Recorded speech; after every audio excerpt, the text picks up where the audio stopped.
In today's class, we will take up the discussion of a very important chapter, thermal properties of matter and thermodynamics. From any competitive examination idea, this chapter is very important. We will discuss this synopsis in two parts. First, we will take up thermal properties of matter, and later we will take up thermodynamics and of course kinetic theory of gases. Let us begin with the basic idea of this chapter. The basic idea of this chapter is all about knowing something about temperature. I am not going to the definition of temperature. It is an indication of hotness of a given object or a given system. But just recall that the temperature scales and their relations plays a very important role in your competitive examination. So the three important types of scales that you have are Celsius scale, Fahrenheit scale and Kelvin scale. On these scales, the representation is degree centigrade, degree Fahrenheit and of course Kelvin. And the lower fixed point has a value 0 degree centigrade, 32 degree Fahrenheit and 273.15 Kelvin. Likewise, upper fixed point has a value 100 degree centigrade, 212 degree Fahrenheit and 373.15 Kelvin. And of course, the interval or say the number of divisions are 100 here and the number is 180 here and of course 100 in the third case, right? A very important relation which connects these three scales is given by the following equation. C minus 0 divided by 100 is equal to F minus 32 divided by 180 is equal to K minus 273.15 divided by 100. And this can be written and related to any other new scale of temperature if say the temperature on that scale is represented by T, T minus lower fixed point divided by upper fixed point minus lower fixed point.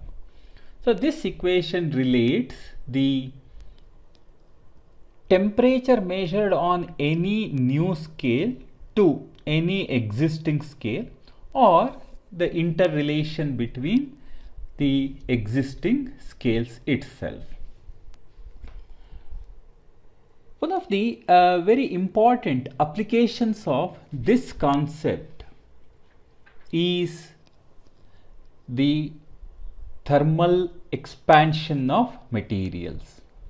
So let us take up the idea of thermal expansion of materials.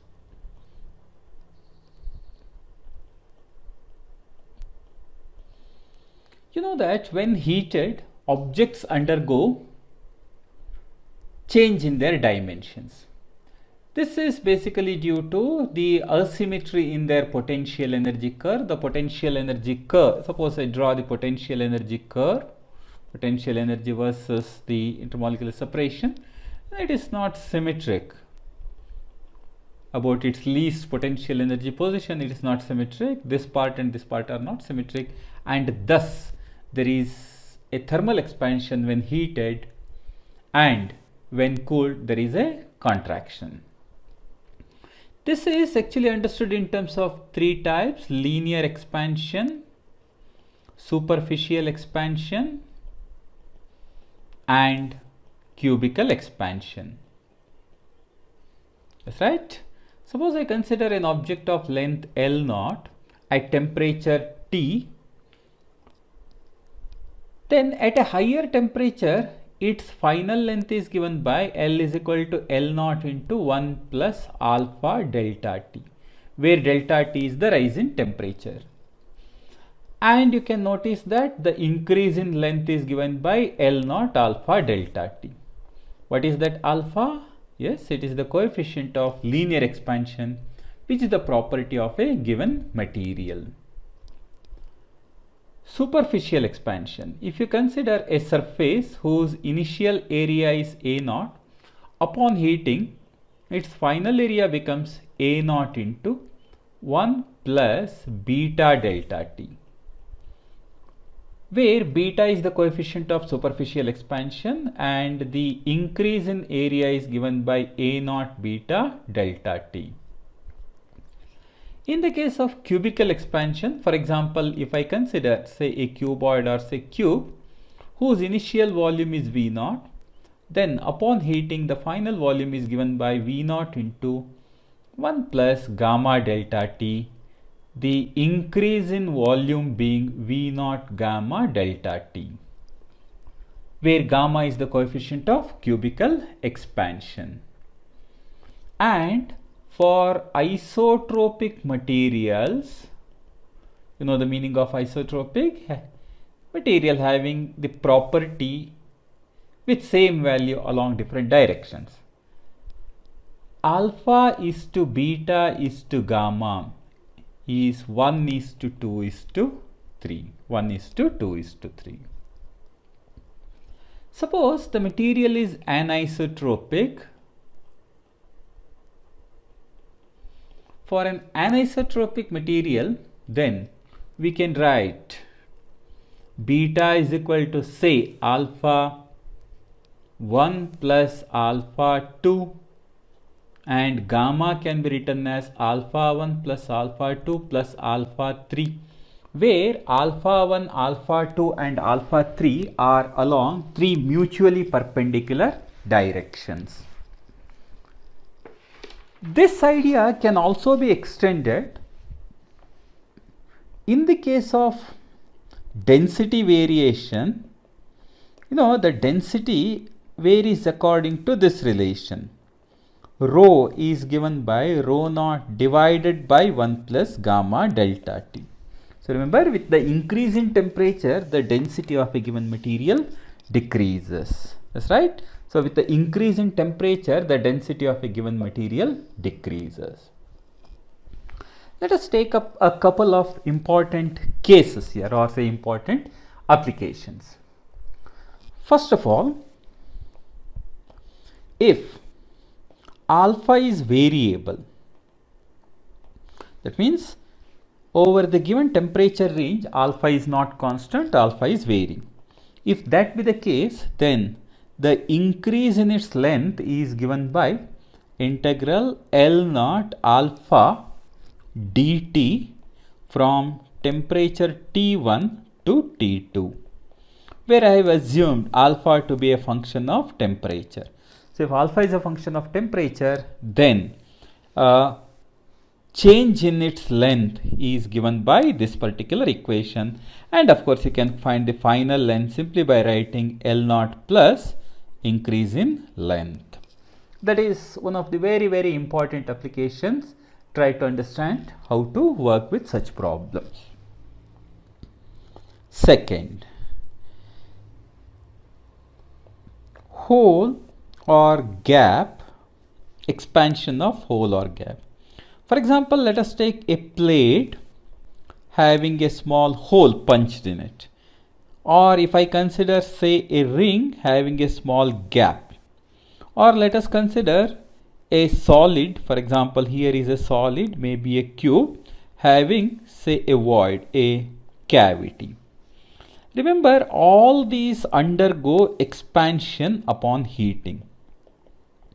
So they undergo expansion. That means whether an object occupies that gap or not does not matter. So the holes and the gaps and the cavities undergo expansion upon heating.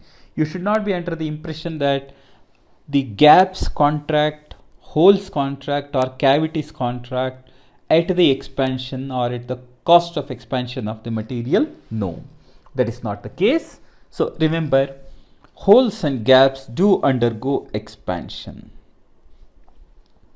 Third one, bimetallic strip. In the case of a bimetallic strip, two strips made of different materials are placed side by side. Suppose alpha 1 is the coefficient of linear expansion and alpha 2 are the coefficients of linear expansion. And if alpha 1 is greater than alpha 2, then upon heating, the system expands like this. So this is how the system expands. This is on the convex side and this is on the concave side. The material having greater alpha is on the convex side and the material having lesser value of alpha is on the concave side. This is generally used in thermostats or auto cut in electrical heating instruments. Next one. In the case of simple pendulum,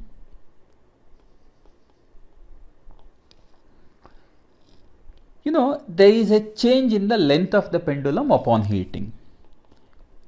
At the calibrated temperature, the time it shows is controlled by its time period. That's right. But when the temperature of the system changes, then there is a change in the time period. And suppose I consider this. When this pendulum is operated at a higher temperature, suppose we consider the temperature is increased, then due to the linear expansion, the length of the pendulum increases, the time period increases, and thus the pendulum takes more time to cover the same interval of time or say same distance, which means that now the pendulum starts losing time or it runs slow. Conversely, if it is operated at a lower temperature, then the length decreases, time period is less, it takes less time. That means when the actual clock runs 1 second, this would have shown 0.8 seconds or it runs fast. The fractional change in the period is given by delta t by t is equal to half alpha delta theta. So half alpha delta theta, where alpha is the coefficient of linear expansion, delta t is the change in temperature. It is the change in temperature. So fractional change in period is given by this expression. Remember that time lost by the clock in 1 day. This is one common question. So time lost by or gained rather, it could be time lost or time gained per day is given by half alpha delta theta into 86,400 seconds. So remember this value, that's 43,200 alpha, 43,200 alpha delta theta. So remember this value, an important value. Another important application is the metal scale reading. Metal scales show a different reading than the actual reading, right? Because their length is now different upon heating or say cooling. Their actual value or their scale value is different from the actual reading. Now, if the temperature increases, then we can write actual value or actual reading is equal to scale reading, that means the red value, into 1 plus alpha delta theta, isn't it? So it's nothing but actual value is equal to scale reading into 1 plus alpha into delta theta. So we find out whether this is more or this is less upon heating, isn't it? Suppose I consider the temperature to increase. If the temperature increases, the length of the scale increases. That means the red value increases while the actual value is less. So it means it reads more while the actual length being less. So at a higher temperature, a scale reads more than the actual value. That's right, it reads more than the actual value. Suppose I consider the other way around. The other way around in fact. If the temperature increases, what happens? It reads less. For example, this is the actual length and this is a metal scale, and assume that this is some 1 centimeter mark at temperature T. At a higher temperature, what happens? It's expanded, it has expanded. So this is your 1 centimeter mark. So at a higher temperature, it reads less. It reads less. So actual value and scale reading are related by this equation. So scale reading is more. Scale reading is more than the actual one.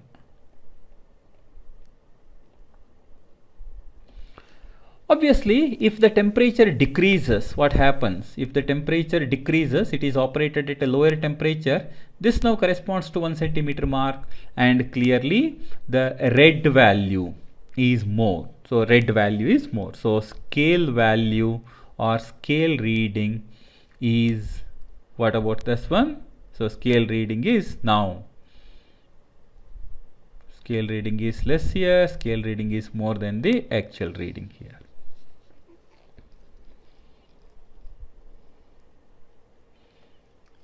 Okay.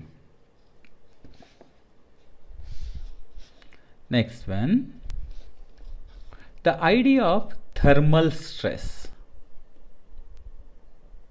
The idea of thermal stress. Suppose I consider a solid, or say a rod which is rigidly held between two fixed supports, and I heat the rod tries to expand but the support does not allow it, then there is a pushing force. Likewise, if the temperature decreases, the rod tries to contract but the support does not allow it to contract. There is again a pull. So cooling or heating results in tensile stress or maybe compressive stress from the walls, from the support. This thermal stress is given by,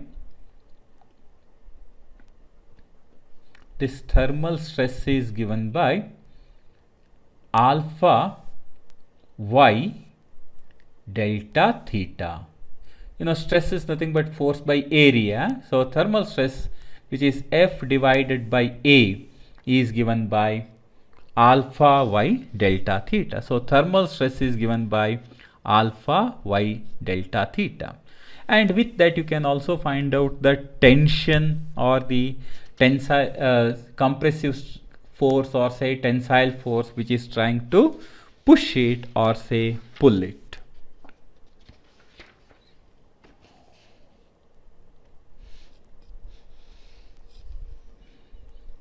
Next application. In the case of liquids, suppose I consider thermal expansion of liquids.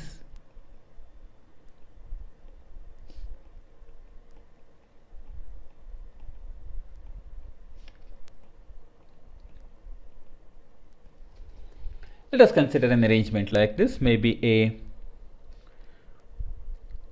vessel of this form is being heated. Let's assume that liquid is occupied up to this level, and upon heating, the size of this bulb grows. The size of this bulb grows. So markings are now, or say the value which is measured is different. This is understood in terms of thermal expansion in liquid. And this is understood in terms of apparent coefficient of expansion, which is apparent change in volume, the measured change in volume, divided by initial volume into delta theta. So you can write apparent change in volume is equal to V naught gamma A into delta theta. And the real expansion coefficient is given by real increase in volume, I will write it like this: delta V real divided by V naught into delta theta. This apparent expansion coefficient and real expansion coefficient are related by the following expansion. Real expansion coefficient is equal to apparent expansion coefficient plus expansion coefficient of the container or that of the vessel So an important application which is worth remembering here is something like this: the change in the volume of the liquid with respect to the vessel, delta V is equal to V naught into gamma real minus gamma of solid into delta theta. V naught, gamma real, and this can be written as 3 alpha into delta theta. So change in the volume of the liquid with respect to vessel is given by this important expression.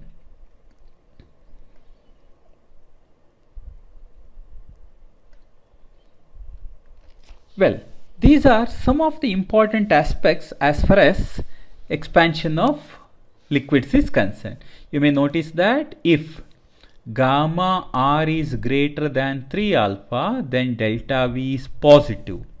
That means there is a rise in the volume of the liquid.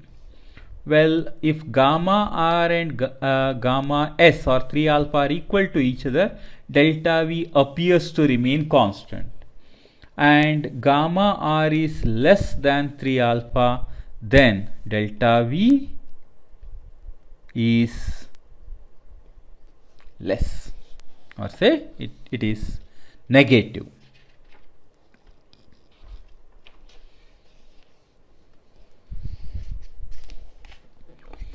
Okay, so these are some important points regarding the thermal expansion of materials.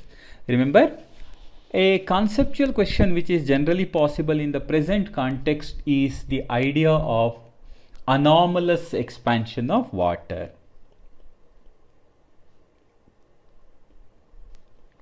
Anomalous expansion of water.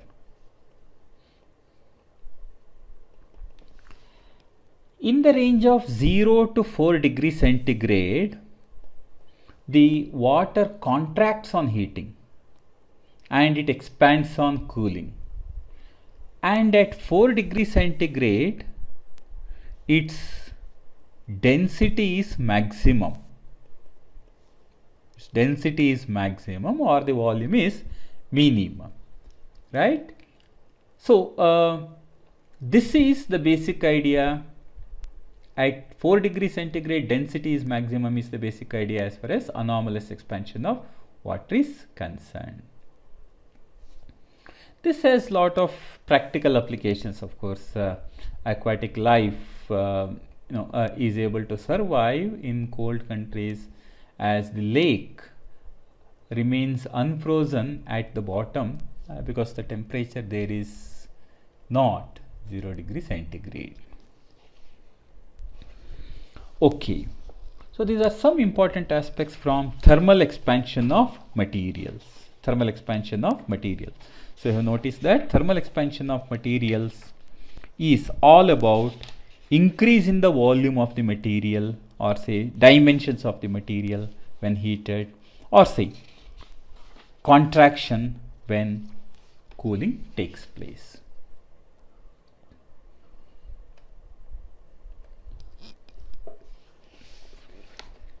The next important set of concepts are based on the idea of calorimetry.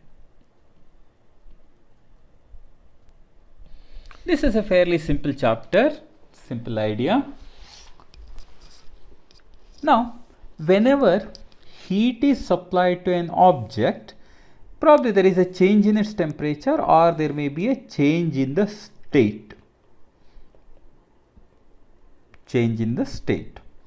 If there is a change in temperature, then that corresponding change in temperature is related to the heat supplied through Q is equal to mc delta theta. mc delta theta, where m is the mass, c is specific heat capacity,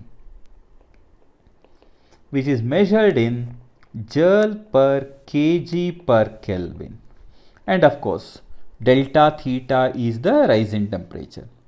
This is many a times represented as joule per kg per degree centigrade also, both are acceptable. If there is a change in state, then the equation is generally written as Q is equal to mL, where L is what is known as latent heat. This is latent heat. What is that latent heat? Latent heat is nothing but the energy required per unit mass during phase changes. Here there are two important things. One is solid liquid conversion, and this L is represented by LF, known as latent heat of fusion. Latent heat of fusion. And during liquid, vapor or say gas conversion, this is represented by LV, known as latent heat of vaporization. It's known as latent heat of vaporization. Remember all these values for water. Also remember that in this chapter the values are considered generally in calories, grams, etc., because it is easier to handle the number. For water, the values are like this. C is equal to 1 calorie per gram per degree centigrade in the water state, that is in the liquid state. And for water ice conversion, LF is equal to 80 calorie per gram, and LV, latent heat of vaporization, latent heat of fusion is 80, latent heat of vaporization is 540 calorie per gram. So these are the values which are quite important for solving the problem. One of the important applications is what is called as principle of calorimetry. Principle of calorimetry. What is that principle of calorimetry? Simple. It tells us that the heat lost by one part of the isolated system is equal to heat gained by another part of the isolated system.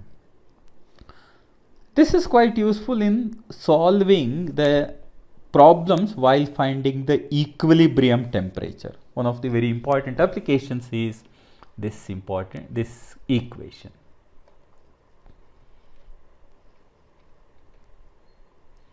Okay. Here, as a representation of whatever we learnt in this chapter, we can consider a very simple case.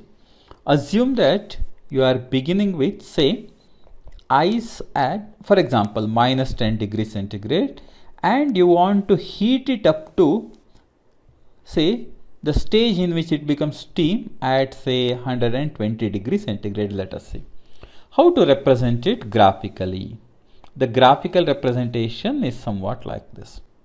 Let's assume that this is the temperature, and in degree centigrade of course, and this is the time, that means you are heating it. So now what happens is, initially it is in the ice state at minus 20 degrees centigrade, this is 0 degree centigrade, and you start heating it. As you heat, its temperature increases, the temperature increases up to 0 degree centigrade. So this is the first part. And if you continue to heat that ice at 0 degree centigrade, there is no change in its temperature, but it converts into water. So here what you have is ice at 0 degree centigrade. Now after heating, this has become water at 0 degree centigrade. Is that correct? Yes, this is water at 0 degree centigrade. Now you continue to heat it.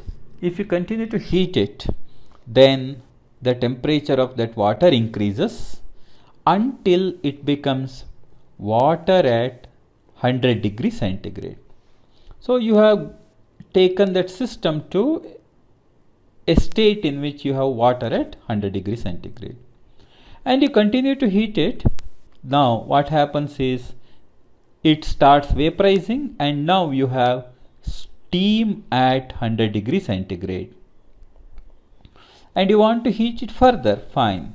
If you want to heat it further, the temperature of the steam increases. This is basically a superheated steam, and now you have steam at 120 degrees centigrade, say.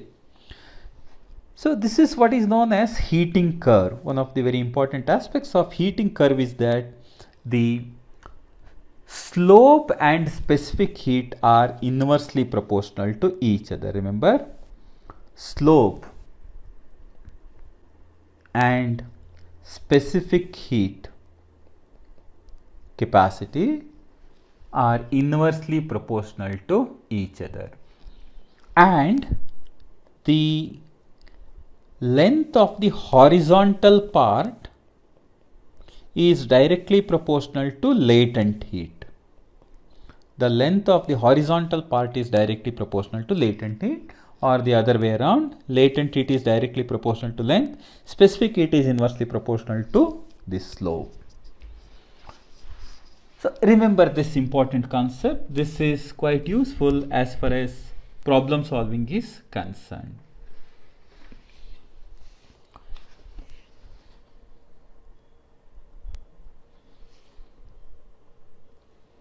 Okay. The next idea is one of the very important ideas, that is the idea of heat transfer. The idea of heat transfer.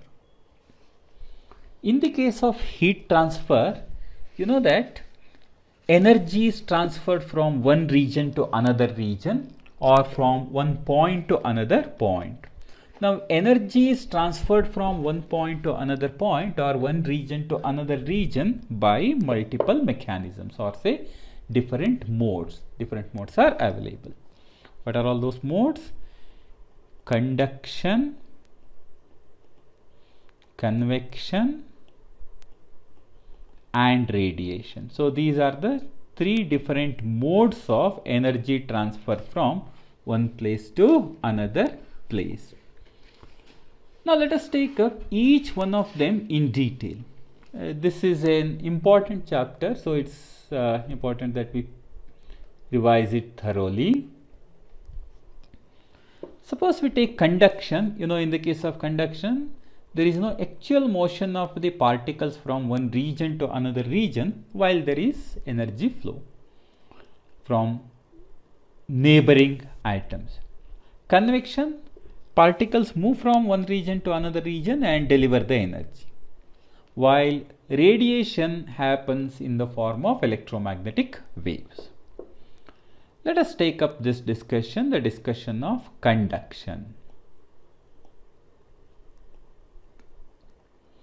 Consider, say, a rod of length L, whose cross-sectional area is A. Its uniform cross-section is A. This end is maintained at a higher temperature T1, the other end is maintained at a lower temperature T2. Then the heat which is flown is given by Q is equal to Ka T1 minus T2 divided by L, where K is a constant known as coefficient of thermal conductivity. This equation is to be multiplied by time to get the total heat flow. So Q is equal to Ka T1 minus T2 divided by L into T. Or this equation can be written in the form Q by T is equal to Ka T1 minus T2 divided by L, or we can write it as heat flown. I will write this, use this symbol H to represent rate of heat flow. So rate of heat flow is given by Ka T1 minus T2 divided by L. This is actually the steady heat flow per unit time. This is the steady heat flow per unit time. If the heat flow is not steady, that means different amounts of heat are flown in different intervals of time or across different cross sections, then we can represent it like this. This is the same rod. This is at temperature T1, this is at temperature T2. Now what I'm going to do is I'm going to consider a small portion. Alright, this is a small portion whose width is dx, across which a temperature difference of dt exists and heat flows along this direction.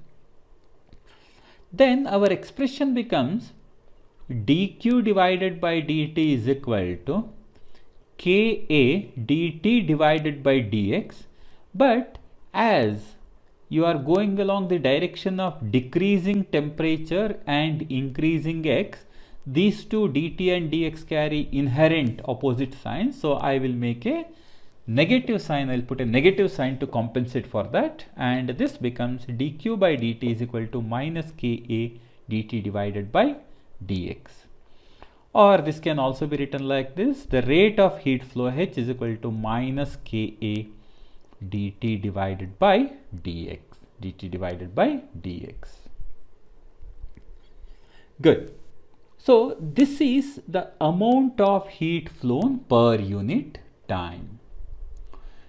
This concept is one of the important concepts from examination perspective, and lots of applications are possible here. To understand them, let us first recall that we have something known as thermal resistance,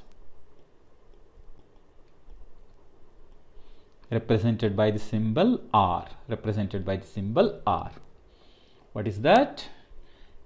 This H is equal to Ka T1 minus T2 divided by L. You know, it is T1 minus T2 divided by L by Ka, and this equation resembles any flow equation, maybe water flow, maybe heat flow, maybe electric current flow, or any flow equation. The numerator is the change in that quantity, or say difference in that quantity, and the denominator corresponds to the opposition, and accordingly this thermal resistance RH, or represented by R, is simply given by L by Ka.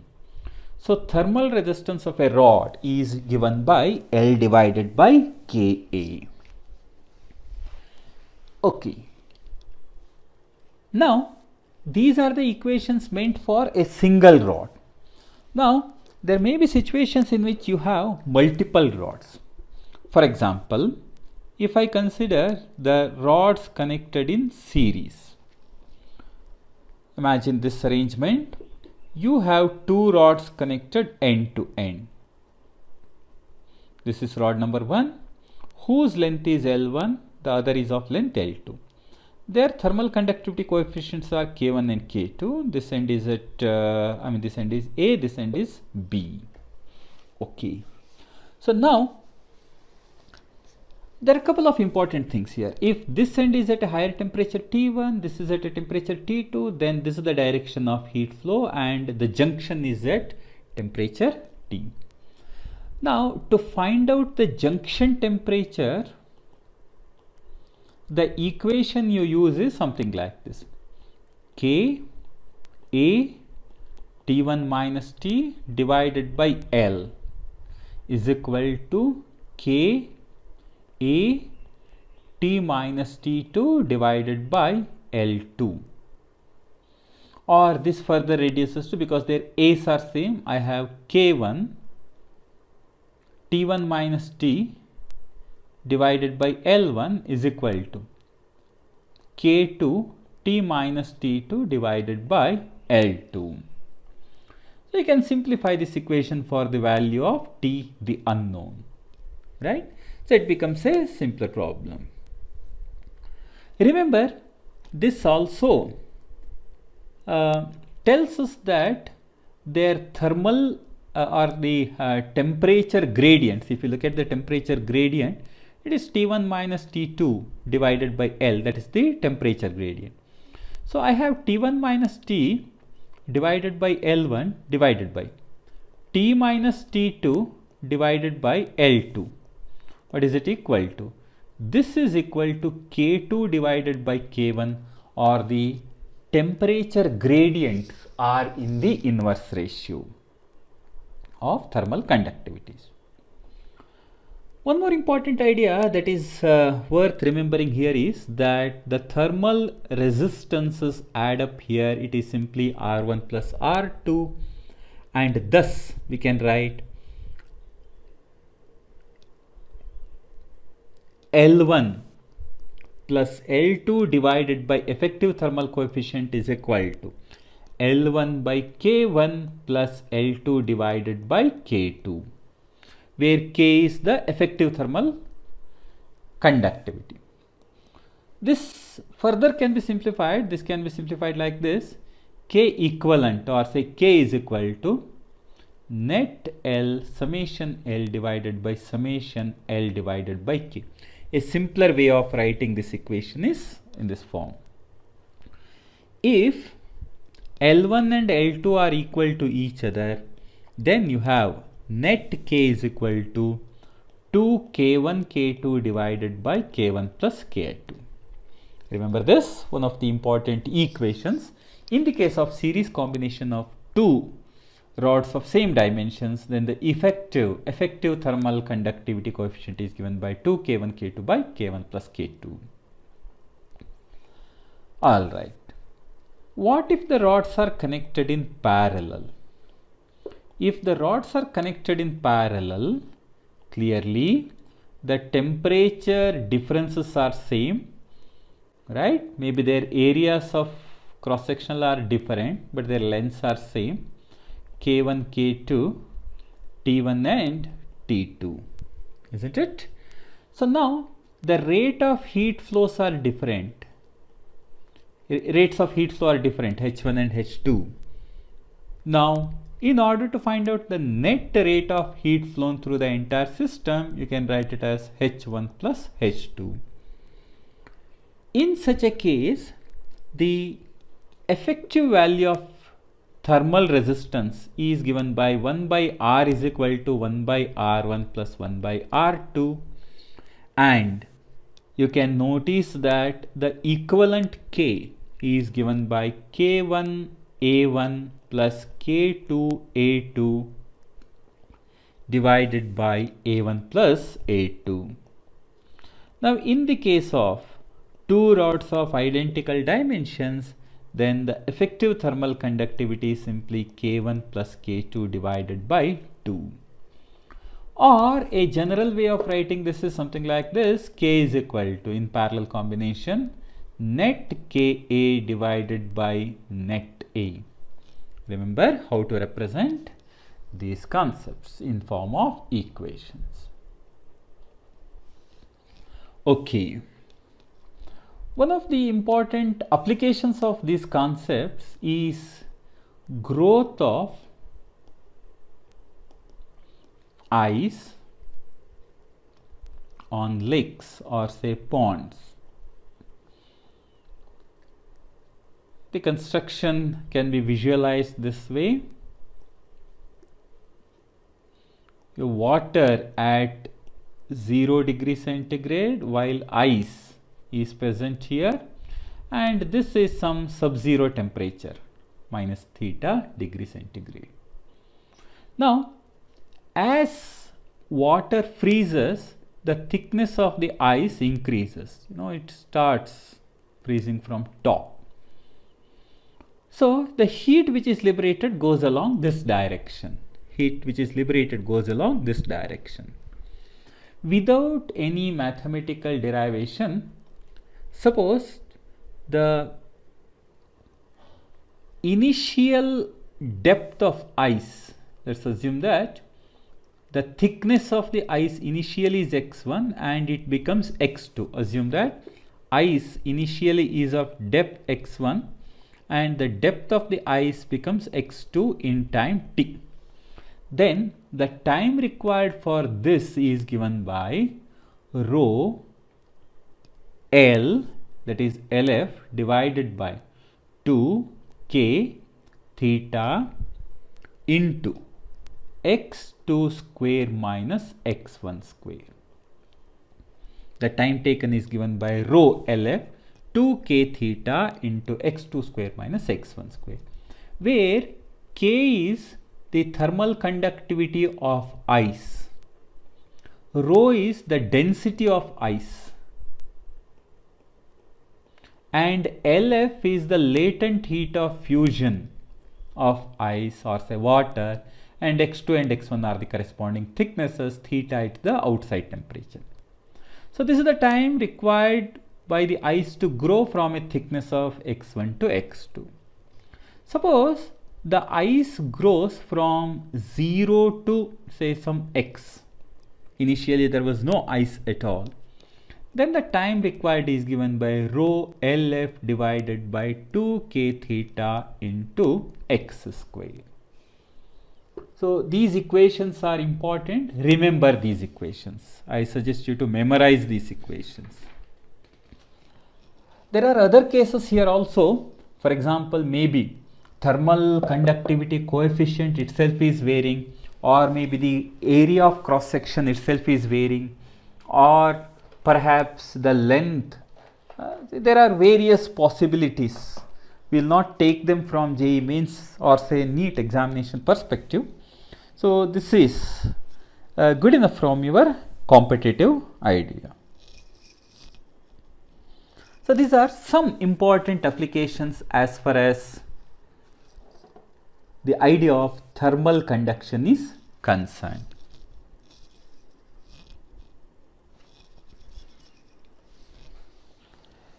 The third mode of heat transfer, is by radiation. Radiation is the third mode of heat transfer. Here, a couple of important concepts which are worth mentioning are like this. Stefan Boltzmann's law. Stefan's law tells us that the amount of heat radiated per unit time is given by AE sigma T to the power of 4, where T is the absolute temperature of the body. Stefan Boltzmann's law tells us how much net energy transfer has taken place. For example, if the object is at temperature T and the surrounding is at temperature T0, then the net amount of heat radiated or say a net energy exchanged is given by AE sigma T to the power of 4 minus T0 to the power of 4, where A is the surface area of the object under consideration, E is what is known as emissivity, and sigma is Stefan's constant. Sigma is Stefan's constant, right? And what is the value of sigma? You know that the value of sigma is 5678. Remember that sequence, 5.67 into 10 to the power of minus 8 watt per meter square per Kelvin raised to 4.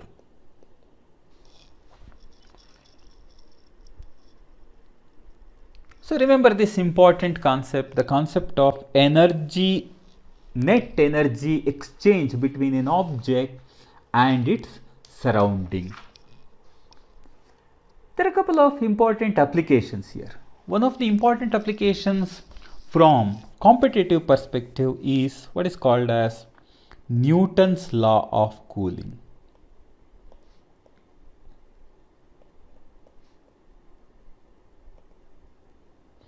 Newton's law of cooling. What is that Newton's law of cooling? Suppose an object starts cooling. This is a hot object and it starts cooling in a surrounding whose temperature is theta naught. Then, according to Newton's law of cooling, the rate at which it is losing the heat is directly proportional to excess temperature of the body over the surrounding, where theta is its instantaneous temperature. Its instantaneous temperature. But dq by dt can also be written as mc d theta divided by dt. So this equation can also be written in the form d theta by dt is proportional to theta minus theta naught. So Newton's law of cooling can be written in this form or in this form. Any form is acceptable. Remember what they represent. The first equation represents the rate of heat loss, while this represents the rate of cooling. It represents rate of cooling.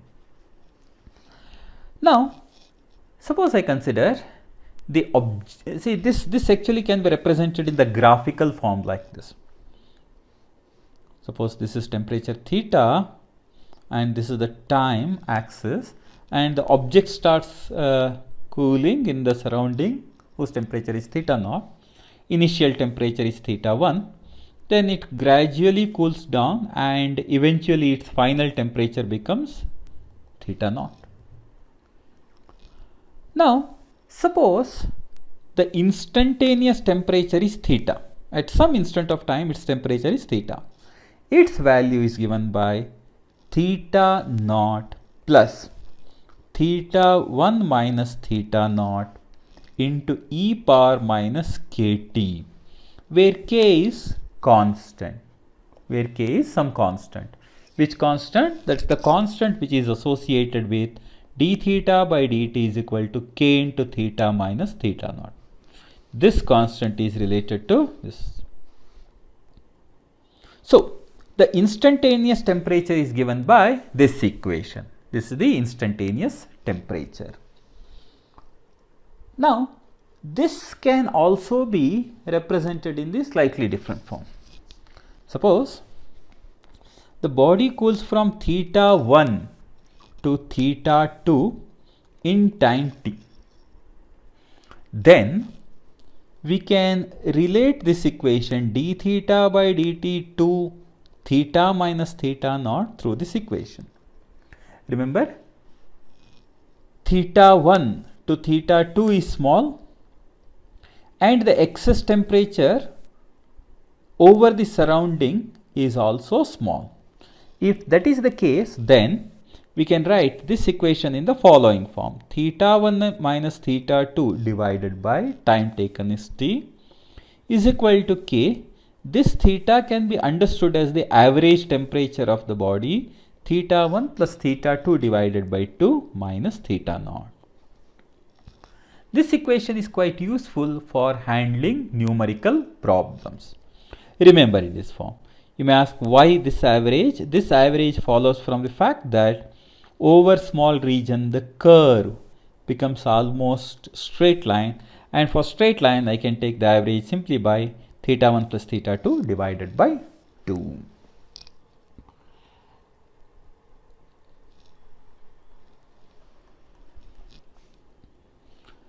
The spectral radiation from a given object is understood in terms of what is known as Wien's displacement law.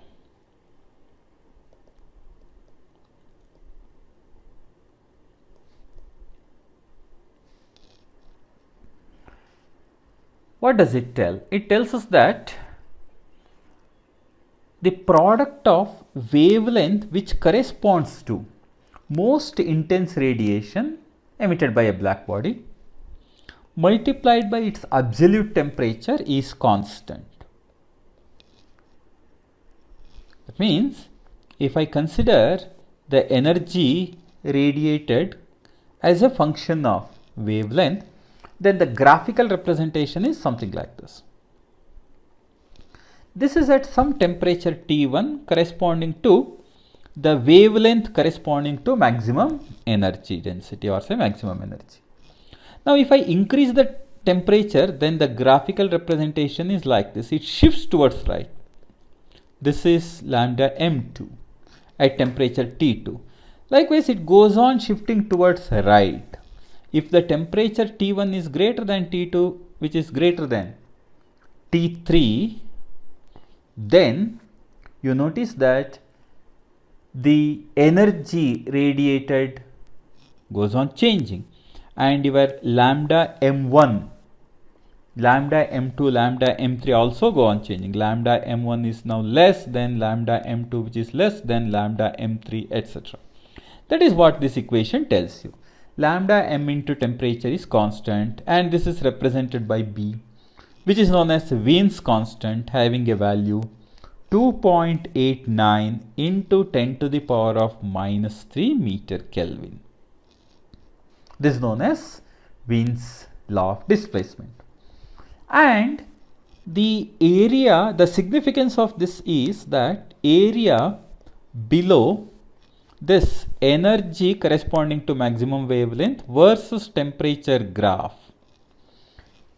You can calculate it easily. This is nothing but E lambda dt from temperature varies from say 0 to infinity, and this is equal to the total energy emitted, which can be written as sigma t to the power of 4. This essentially is another representation of Wien's law of displacement. Okay. So, with this equation, we have come to the end of synopsis 1, in which we discussed thermal properties of matter. Basically, the thermal expansion, calorimetry, and heat transfer by different modes. Synopsis 2 deals with kinetic theory of gases and thermodynamics, basically all about the behavior of an ideal gas and its relation with respect to temperature. Thank you. This is synopsis 2 of thermal properties of matter and thermodynamics crash course. In part 1, we had discussed thermal properties of matter like heat, temperature, thermal expansion, calorimetry, and heat transfer. Now let's take up two more important things. One is the idea of kinetic theory of gases, where we deal with the behavior of ideal gases, and one of the important chapters in the entire first year, that is the idea of thermodynamics. First, kinetic theory of gases.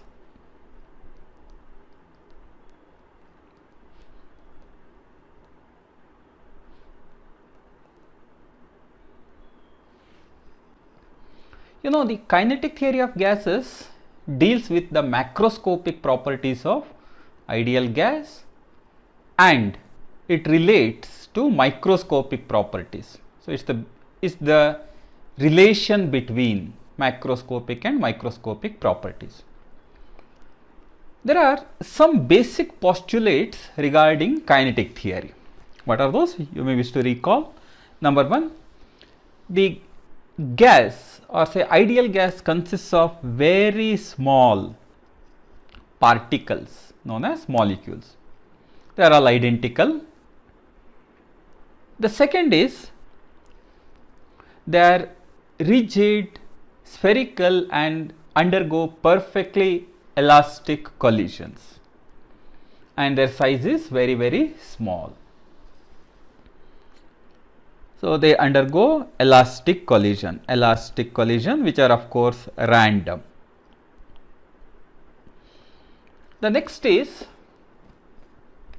they move at random with all possible velocities. So, all possible velocities, that means there is a velocity distribution which can be shown by a normal distribution curve. And as such, while undergoing the random motion, they do undergo elastic collision. And most importantly, there is no attractive or repulsive force acting between gas molecules. There are no forces of interaction, no interaction between the particles.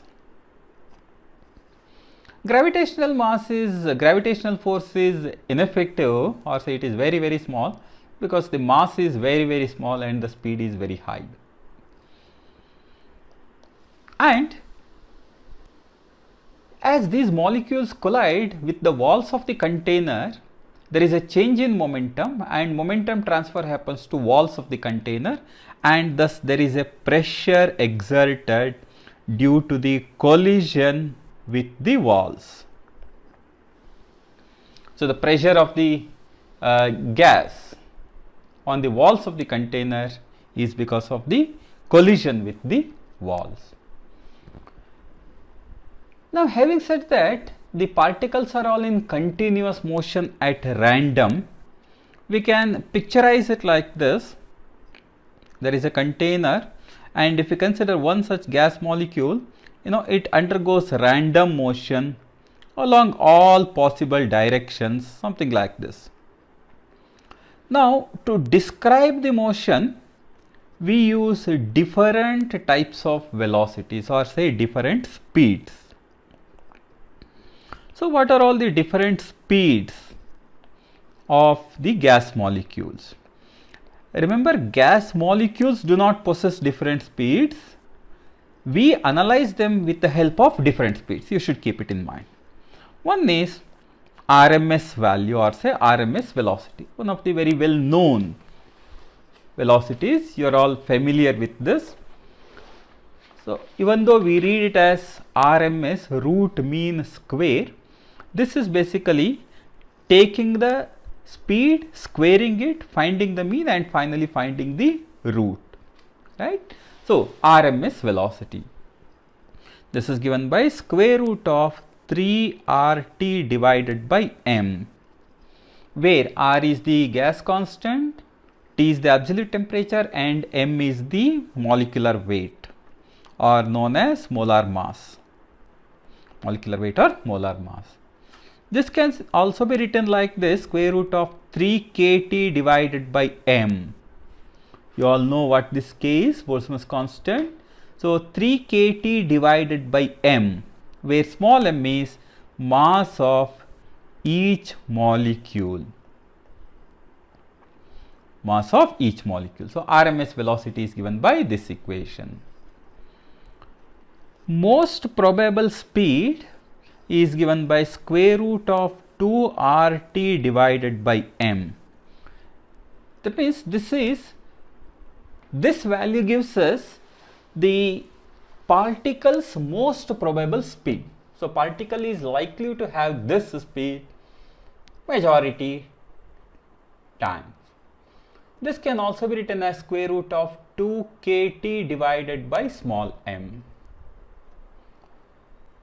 Average velocity, that means the velocity of all the molecules, if averaged over a period of time, is given by square root of 8 RT divided by pi into m. This can also be written like this, square root of 8 kT divided by pi m. So, these are different velocities possessed by a particle, or these are the velocities which are used in the analysis of the motion of a particle, or say motion of particles of a gaseous system. We were telling that the particles are in random motion, and thus there is pressure exerted by the gas molecules on the walls of the container. So, the pressure is essentially due to the motion of the gas molecules, and the collision. That's right. So, now having said that, how to interpret it in terms of the motion? Let us look at it. That means kinetic interpretation of pressure. Kinetic interpretation of pressure of an ideal gas. This is given by the equation PV is equal to 1 by 3 mn Vrms square. PV is equal to 1 by 3 mn Vrms square. So, this m is the mass of a molecule, mass of each molecule, and this n stands for number of molecules. This n stands for number of molecules.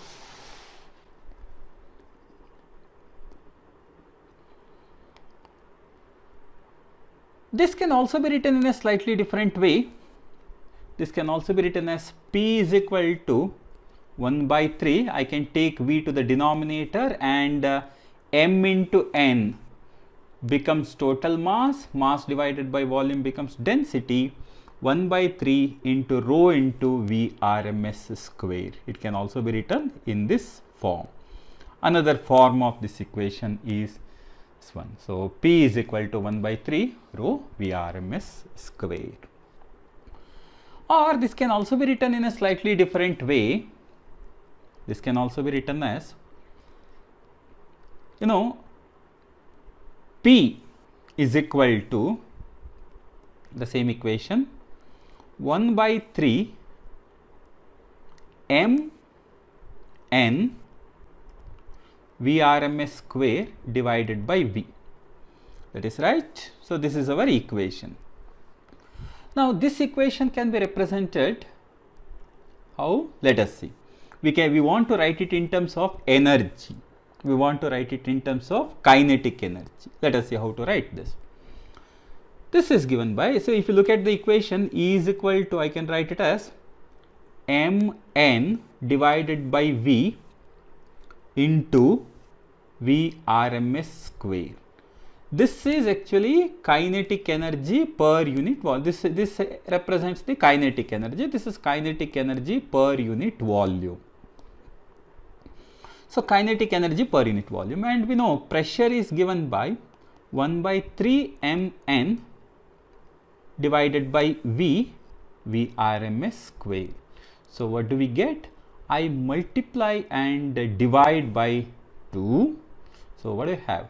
2 by 2, 1 by 3 Mn divided by V RMS square, or I have 2 by 3, correct? That is 2 by 3, 1 by 2 Mn V RMS square divided by E.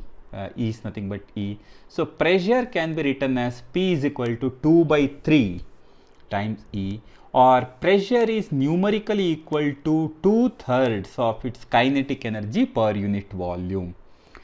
This is pressure and this is kinetic energy per unit volume. So, kinetic energy per unit volume. Or we can also write it like this: P is equal to 2 by 3 kinetic energy, I will write as kinetic energy divided by V, that is the symbol for E, of course.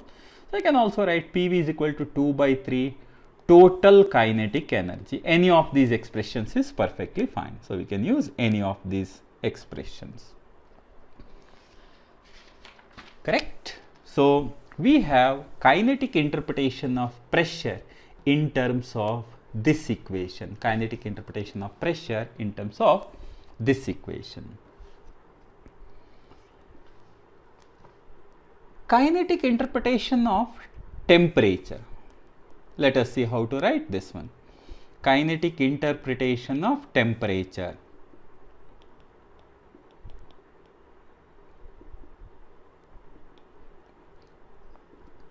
Now, we know PV is equal to, what do we write? 1 by 3 Mn V RMS square. That's right. Now, we also know PV is equal to, I will write mu here, mu RT, where mu represents the number of moles.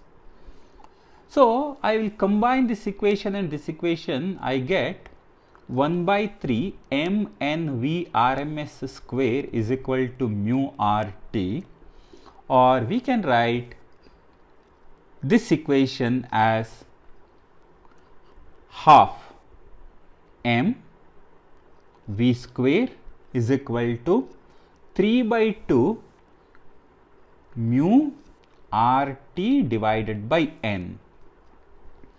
But mu is nothing but mass divided by molar mass, but mu is nothing but mass, that is M into N divided by capital M.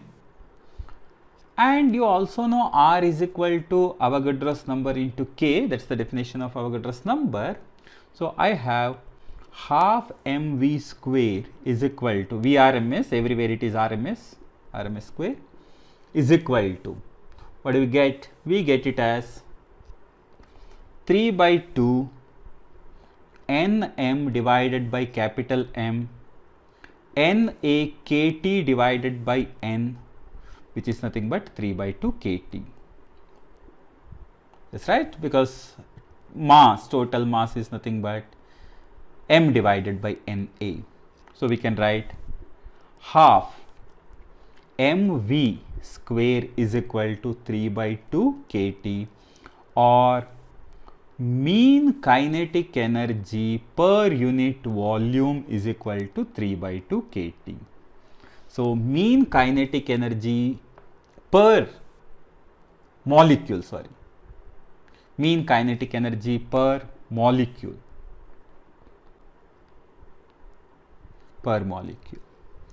is given by 3 by 2 kT. Suppose I want to write it in terms of per gram mole. Mean kinetic energy per gram mole is given by 3 by 2 RT. 3 by 2 RT. So kinetic interpretation of pressure, kinetic interpretation of temperature tell us how they are related to each other. Now let us consider an ideal gas. This ideal gas has gas molecules. Let us assume that N represents the number of moles of the gas. Henceforth, I will use the symbol N here, right? So, or say mu. Mu represents the number of moles, or sometimes N is also used. Pressure is P and volume of the ideal gas is V and its absolute temperature is T. Ideal gas law relates them all. PV is equal to, mu RT. Thus, I can simplify it further. This equation can also be written in the following form. PV is equal to mu RT. P is equal to mu RT divided by V, mu into, this is Na into K divided by V into T. Further, what does it become? This simplifies to N divided by V, that's right, N divided by V into K into T. That simplifies to small n into K into T. So I can write the pressure as number of moles per unit, number of molecules per unit volume into K into T. This equation can also be written in a different way. PV is equal to, mu is the number of moles. I will write it as N divided by M mu RT. I will write it here. P, pressure, density is given by mass by total volume. So volume is equal to, what do you write? M divided by rho is equal to mu into RT. So further simplification, I can write this equation as P, this becomes M divided by mu is equal to rho RT, or Pm is equal to rho RT. So this is also a perfectly fine equation. So Pm is equal to rho RT. So any of these forms of the ideal gas law is perfectly usable as far as problem solving is concerned. Now with this, let us look at some of the important applications of this gas law. Let us see what are those. Number one, this is what is known as Boyle's law. Let us look at it.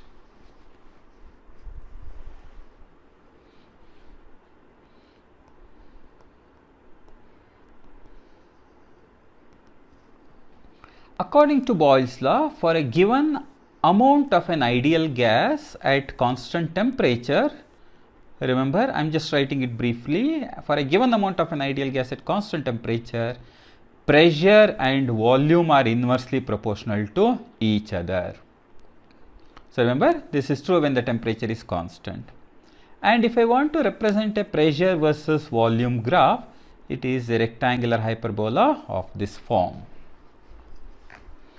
Second, Charles' law. According to Charles' law, again, at a constant pressure for a given amount of an ideal gas, the volume is directly proportional to absolute temperature. So, if I plot a graph of volume versus absolute temperature, it is a straight line passing through the origin. Third, Gay-Lussac's law. According to Gay-Lussac's law, for a given amount of an ideal gas at constant volume, the pressure is directly proportional to absolute temperature. So, pressure is directly proportional to absolute temperature. Thus, graph is again a straight line passing through the origin. Dalton's law, one of the important laws, particularly for problem solving, the net pressure is equal to sum of the partial pressures, where P is the net pressure or say total pressure, and P1, P2, P3 are all partial pressures.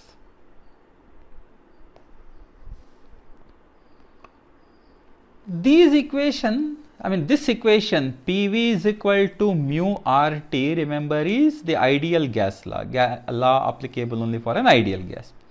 But what if the gas is real? The question is, what if the gas is real and how to represent the gas law? In such a case, the equation is given by P plus A into mu square divided by V square into V minus mu B is equal to mu RT. Or we can write, here we can take that mu outside, or say for 1 mole of an ideal gas we can write it as, for mu is equal to 1, it simply becomes P plus A by V square into V minus B is equal to RT. A and B are called as van der Waals constant.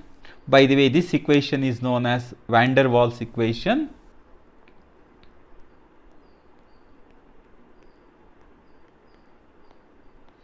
A and B are known as van der Waals constant, and they depend on the nature of the ideal gas. Okay.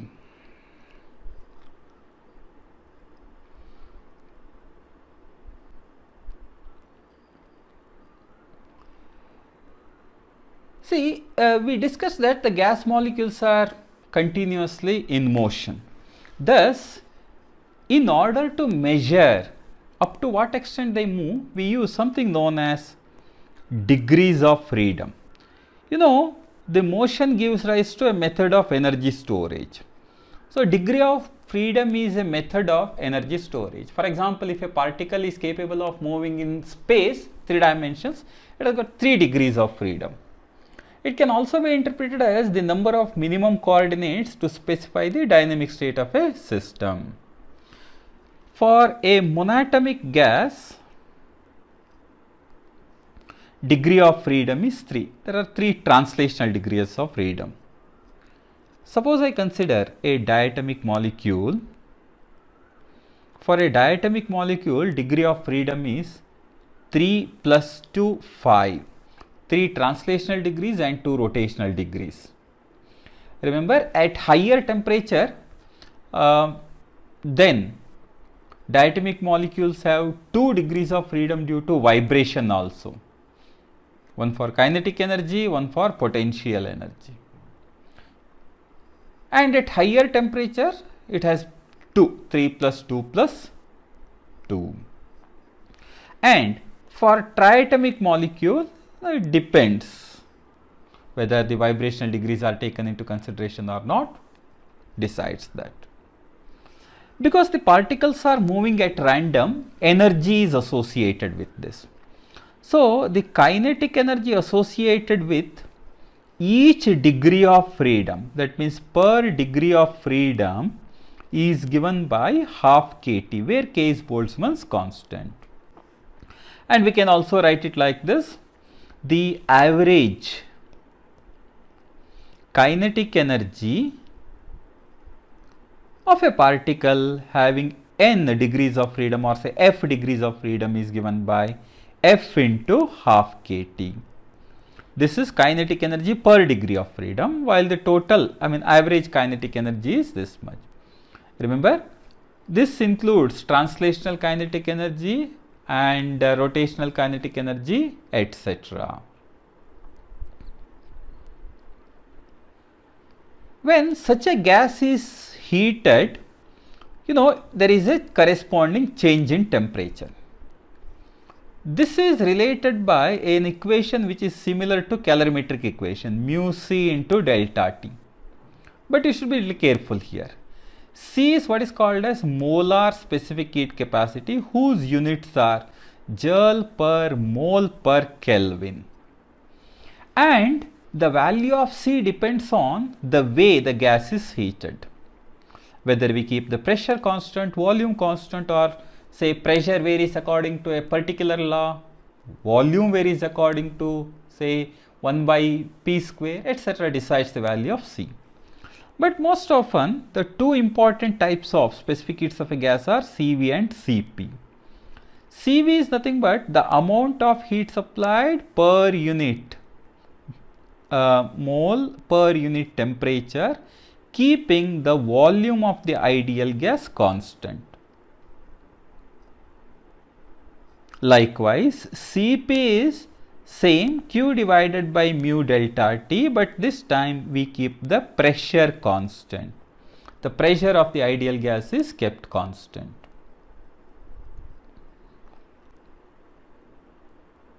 The two important equations relating this Cp and Cv are like this. Relation between Cp and Cv. Number one, what is known as Mayer's equation, according to which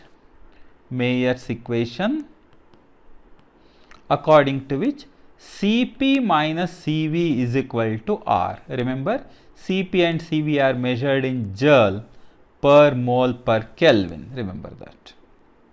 So, Cp minus Cv is equal to R when it is measured in terms of joule per mole per Kelvin. Second is the ratio. Cp to Cv has a fixed value for a given type of gas.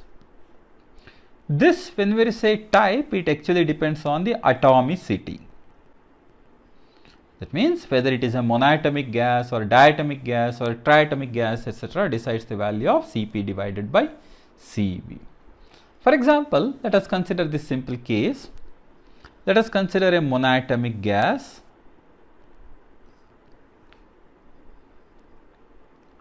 For a monatomic gas, let us also write the degrees of freedom and then the total degrees of freedom and the value of gamma,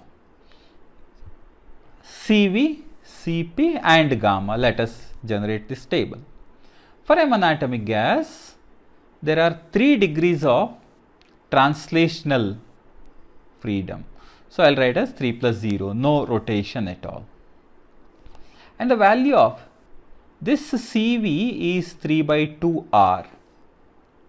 You can find out the value, R being 8.314.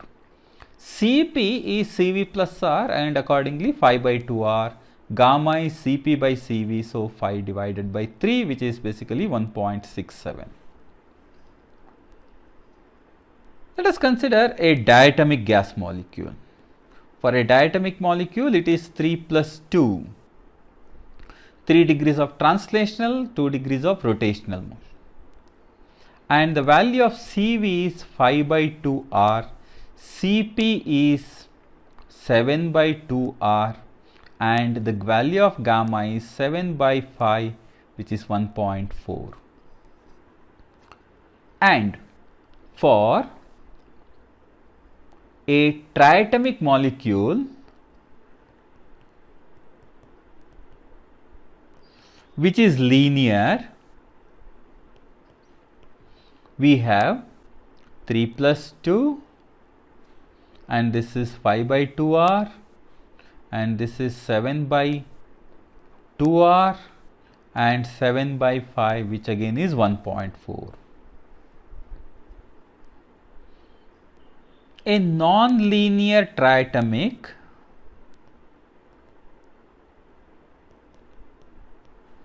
or we can also consider polyatomic.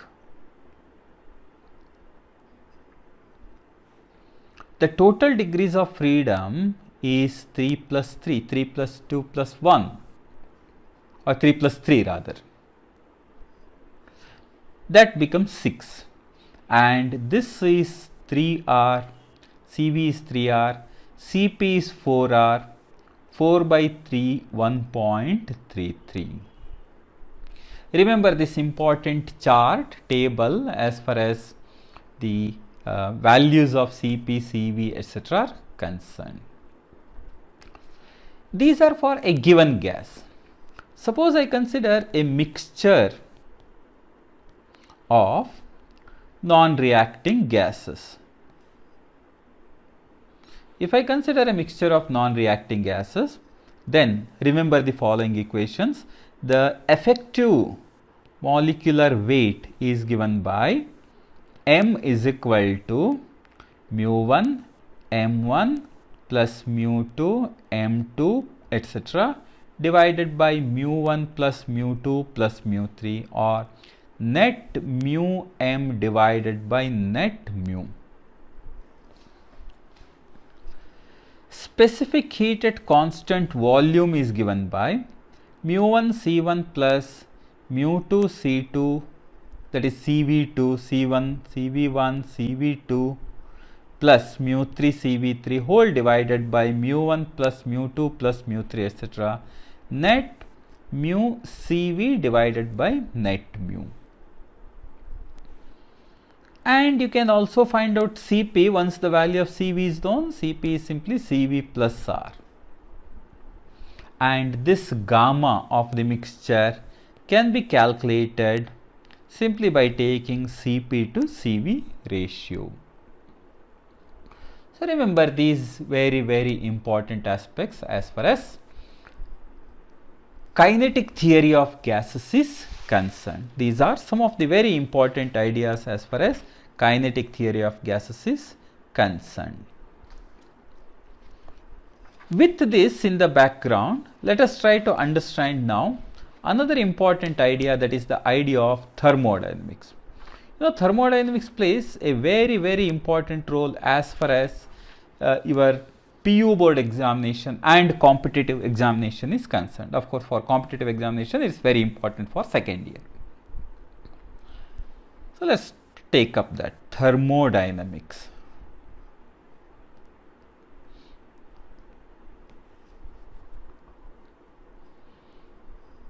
As the name suggests, it's the relation between thermal and dynamic or say mechanical quantities. A couple of laws here. First is zeroth law, according to which if two systems are in thermal equilibrium with a third system separately, then the first two are in thermal equilibrium with each other, right? First law of thermodynamics, one of the important laws, according to which heat supplied to a system is equal to change in the internal energy plus the work done. Let us look at each one of these things in detail. Let's take up that. Heat is supplied and that changes the internal energy, and that also causes work. So let us see what is that. Here we have introduced some different terms. Let's try to understand these terms. First is heat is supplied. Now, to understand this part, the heat supplied, I will take up it here. Heat supplied Q. Whether Q is to be taken with say positive sign or negative sign, etc. is to be understood. Now, Q is taken with positive sign if heat is absorbed by the system.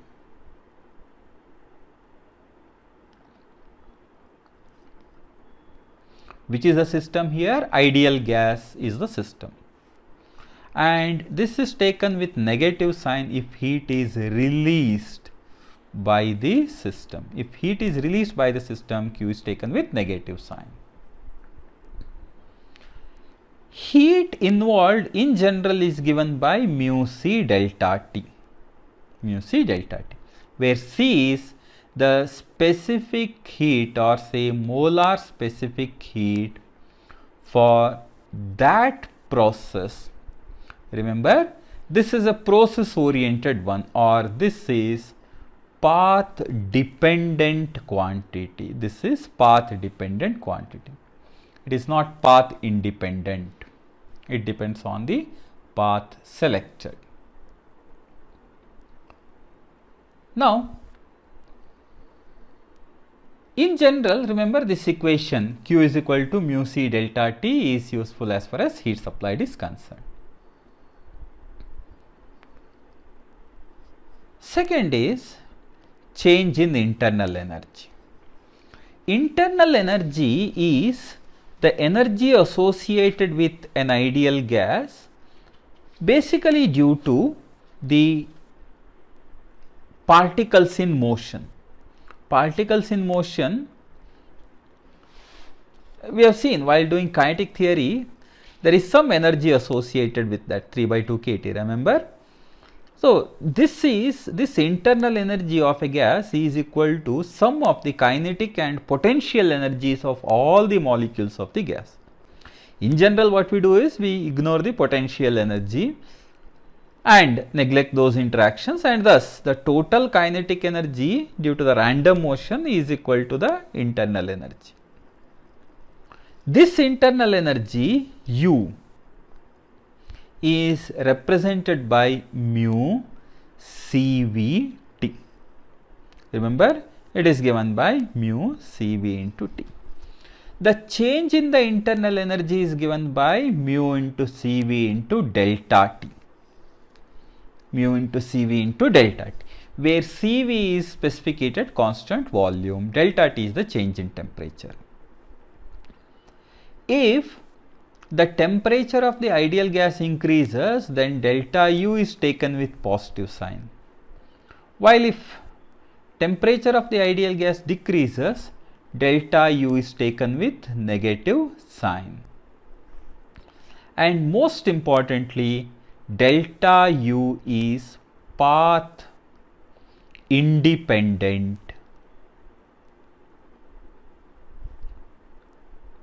It depends only on initial and final positions. Initial and final positions of the gas. When I say position, it generally refers to the state. So, remember, this delta U is always given by mu CV delta T. The presence of CV should not confuse you. Just because CV is present, you should not be under the impression that volume is constant. Not necessary. Third is work done. Work is done whenever a gas undergoes an expansion or compression. For example, if I consider this cylinder and piston arrangement, if I push this piston, then the gas compresses. If the cylinder goes up, the gas expands. So, if the volume of the ideal gas increases, we say work done by the gas is positive. If the volume of the gas decreases, work done by the gas is negative. So, work done is positive if the volume expands or say increases. Work done is negative if the volume volume decreases, and work done is 0 if the volume of the gas remains constant. So, this is the sign convention. Now, to calculate the work done, there are several ways. One is, in general, we use the equation W is equal to integral PdV. or many a times this is also written as P delta V. If the volume pressure of the ideal gas is constant, we can write it like this. Or this can also be taken as, for example, here you got a pressure versus volume graph, and assume that this is the process, then I can calculate the area below the curve, and the area below the curve gives us the work done. So, area below PV graph on volume axis. Area is nothing but an indication of work done. Right. So, these are some basic ideas as far as the work done is concerned. So, we have dealt with three important things: change in internal energy, work done, and the heat transferred. Now, let us try to understand some very important idea, that is thermodynamic processes.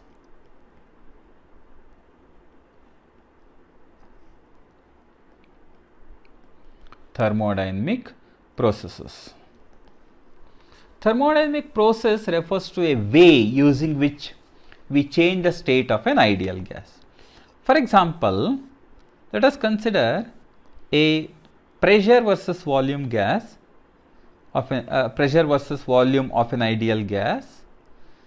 This is some pressure P1, volume V1, assume temperature T1. I want to change the gas to this system P2, V2 and T2. There are multiple ways of going from this to this, maybe this or perhaps this, or maybe some arbitrary random path. Each one of them corresponds to a certain type of process. And there are some important processes. Each is a process. There are infinite possibilities here. But some of these important processes are listed here. First is isothermal process. Second is adiabatic process. Third is isobaric process. Next is isochoric process. The last is polytropic process.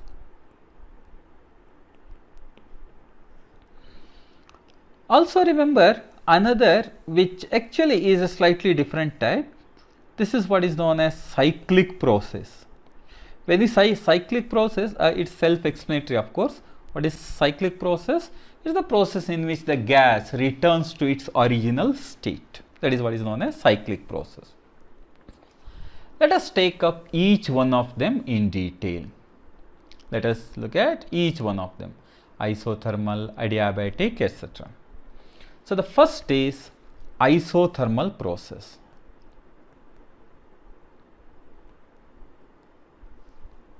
What is an isothermal process? It is a process in which the temperature of the ideal gas is kept constant. As the temperature is constant, there is no change in temperature, and thus we can write the process equation as PV is equal to constant. This is the process equation. Now, how to calculate this delta U? Delta U, you know, is given by NCV delta T. This is 0. Thus, the first law of thermodynamics takes the form Q is equal to delta U plus W. Delta U itself is 0. So, the heat transferred is equal to work done. And the work done during this process is given by mu RT ln V2 divided by V1, where mu is the number of moles, T is that constant temperature, and V2 and V1 are the final and initial volumes respectively. This can also be written like this: mu RT ln V1 divided by P1 divided by P2. My fault. P1 divided by P2. P1 is the initial pressure and P2 is the final pressure. And because heat transferred is equal to work done, the same equation also is applicable for heat transfer. This is isothermal process. And as expected, the pressure versus volume of an ideal gas is of this form, just like Boyle's law. Second is adiabatic process. As the title suggests, adiabatic refers to the process in which heat transferred is zero. And this follows the process equation given by PV to the power of gamma is constant, where gamma is the ratio of Cp to Cv. This equation can be represented in the other forms as well. We can also write it as T V to the power of gamma minus 1 is equal to constant, or T P to the power of, that is T P to the power of 1 minus gamma divided by gamma is equal to constant.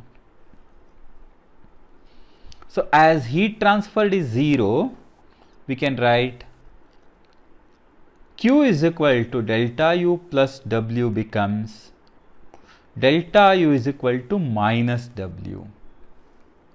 Remember, in this process delta U again is given by mu Cv delta T. Don't get confused here.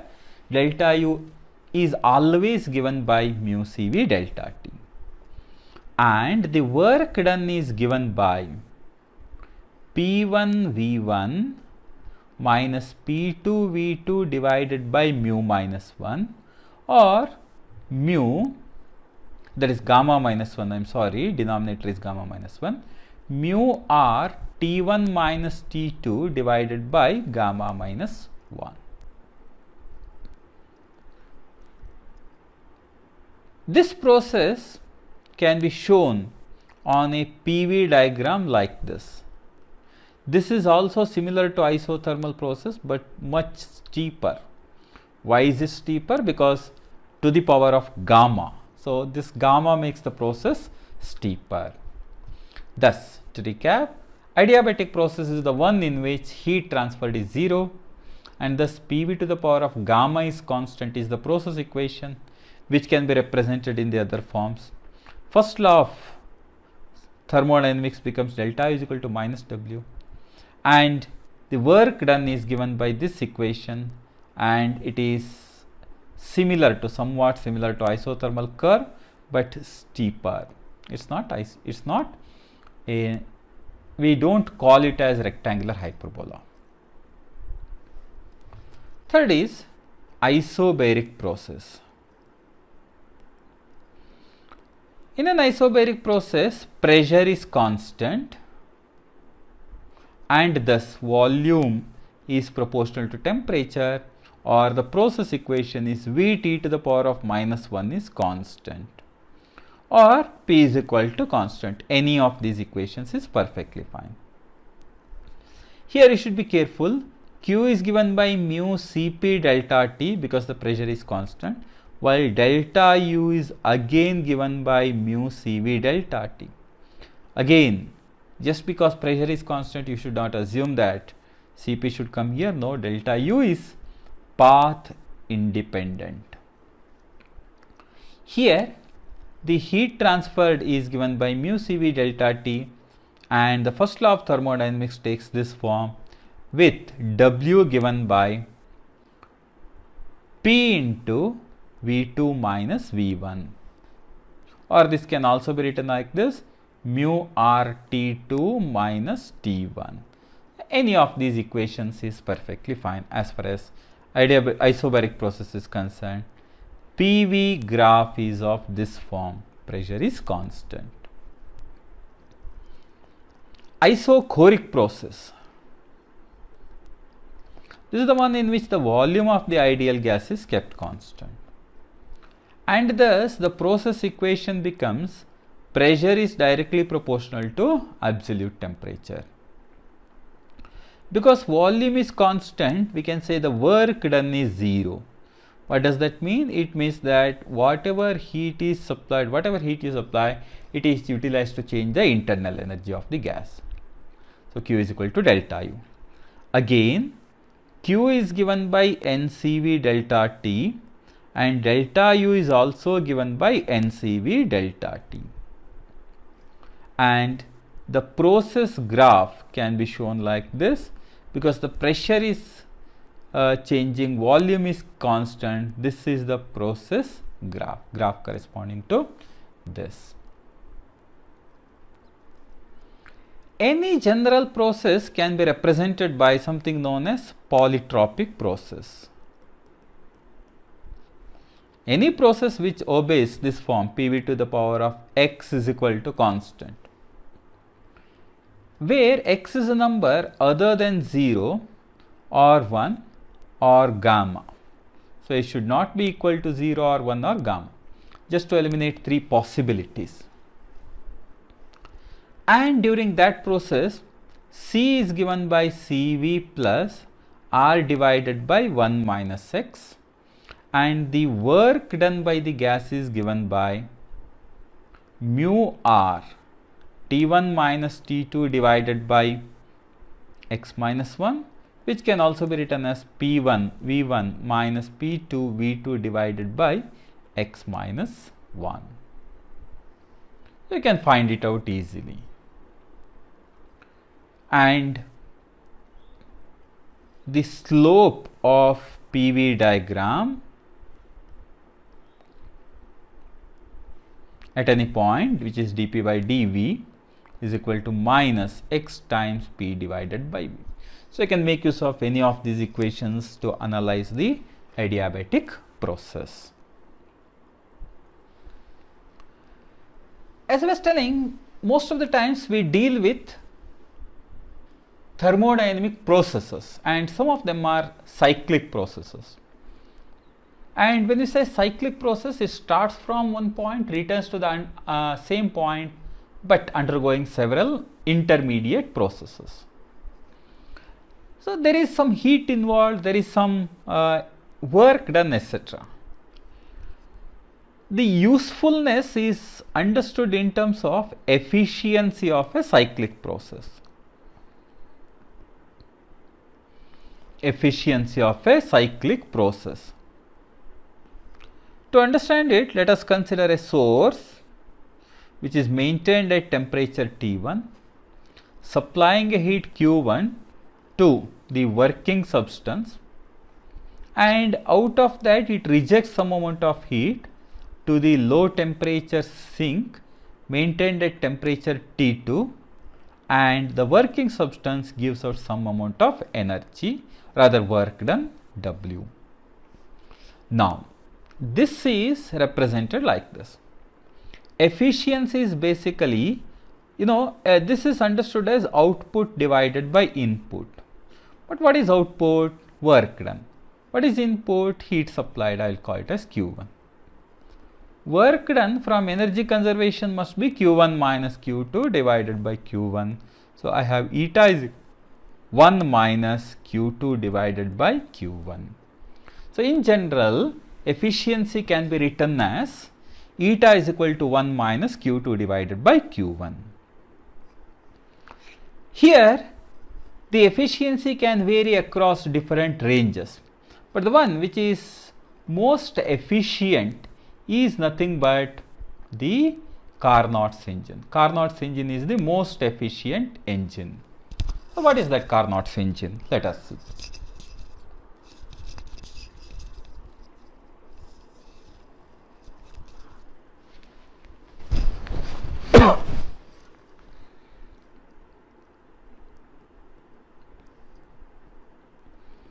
Carnot's engine is the one which is basically a hypothetical engine with maximum possible efficiency. It involves 4 processes. The first process is an isothermal expansion of the ideal gas. Isothermal expansion, during which heat is absorbed. Second is adiabatic expansion, no heat is absorbed. Third is isothermal compression, during which heat is rejected. And finally, the gas is taken back to the original state using adiabatic compression. So there are two steps in which heat exchange takes place and two steps in which no heat exchange takes place. And this 1 to 2 is isothermal expansion, 2 to 3 is adiabatic expansion, 3 to 4 is isothermal compression, and 4 to 1 is adiabatic compression. We can show that for this process or for this cycle, the value of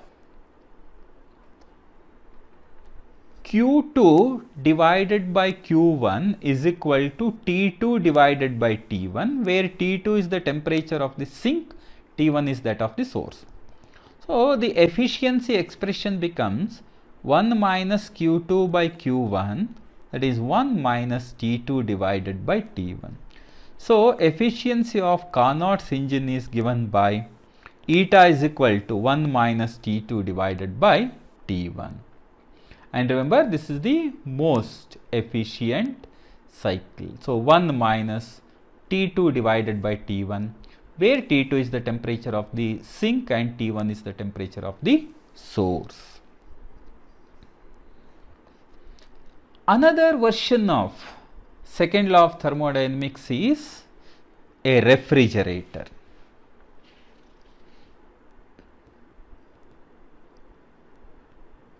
Or this is nothing but heat pump.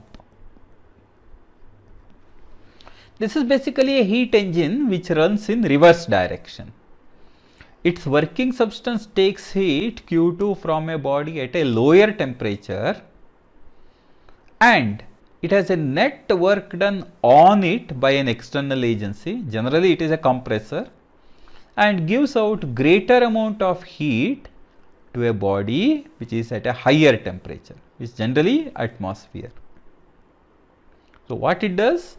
It pumps heat from cold to a hot body at the expense of mechanical energy supplied by, say, electricity. The working substance is called as refrigerant. The efficiency is understood in terms of coefficient of performance.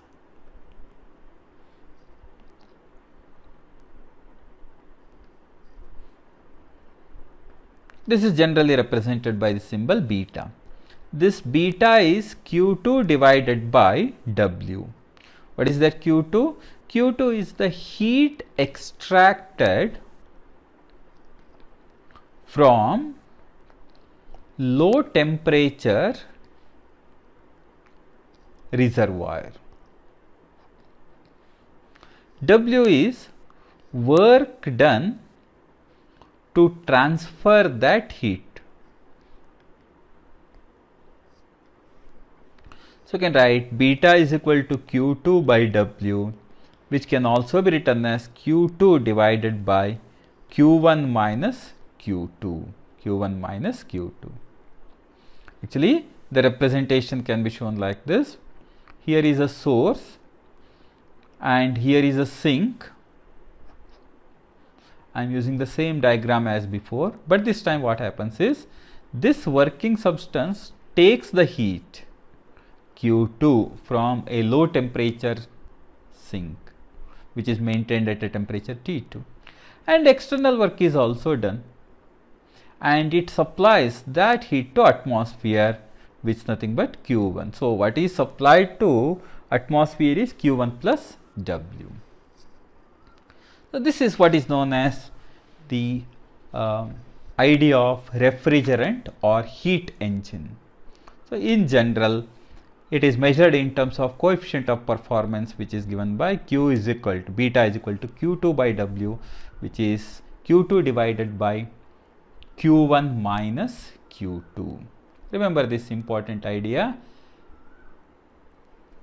which basically deals with different applications of second law of thermodynamics. We will pause here.